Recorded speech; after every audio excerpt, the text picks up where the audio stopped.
Maharashtra 7 TV में आप सभी का स्वागत है। आइए बढ़ते हैं आज की खबर की ओर। आपण म्हणतो अभिनंदन त्याचं करतो, जास्त वेळ कधी बोलणार नाही, कारण या कार्यक्रमात आपल्याला बाकीच्या लोकांना अजून त्याचं लेवल मिळायचं ते होणार आहे, आपल्याला खूप उशीर होणार आहे. आपल्या जास्त वेळ घेत नाही.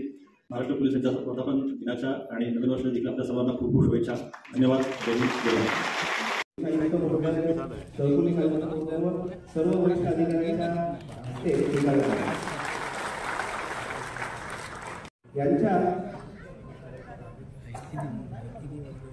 यांच्या मंगळसूत्र चोरी झालेलं होतं. 8 तोळे वजनाचं मंगळसूत्र आहे, 80 ग्रॅम वजनाचं मंगळसूत्र आहे. ते आपण लक्ष केलं आहे. या ठिकाणी थोडं केलं आहे.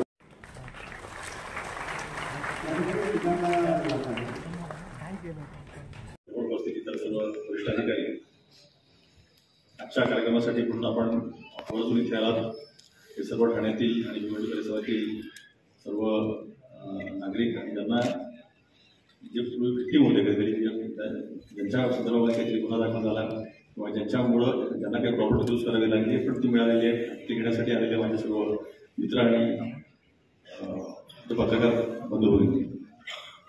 आत्ताच आपल्याला सांगितलं की 2 जानेवारी 1961 रोजी तत्कालीन पंतप्रधान पंडित जवाहरलाल नेहरू यांनी महाराष्ट्र पोलिसांचा ध्वज हा राज्याला दिला.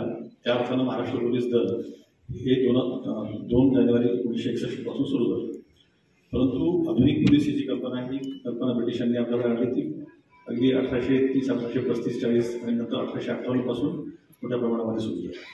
तर बऱ्याच त्यांनी पण सांगितलं, पोलीस अधिकाऱ्यांनी पण सांगितलं की पोलिसांकडे पाहण्याचा नजर बदला, पोलिसांच्या सहकार्य करावं.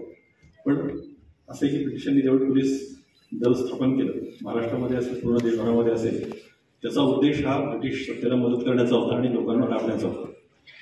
लोकांना दाबून ठेवायचा, लोकांचा आवाज असंतोष बसू द्यायचा नाही. तर मग त्या दृष्टीनं कायदे पण तशा पद्धतीने बनले. त्यानंतर पोलिसांच्या कामाचं स्वरूप देखील असंच होतं. परंतु जसं आपलं स्वातंत्र्य मिळालं त्यानंतर दुसऱ्या कुठल्या तरी सत्तेचा दंड करणारा भाग म्हणून पोलीस राहिले, तर पोलीस देखील समाजाचे कुठे काही ती भावना हळूहळू वाढू लागली.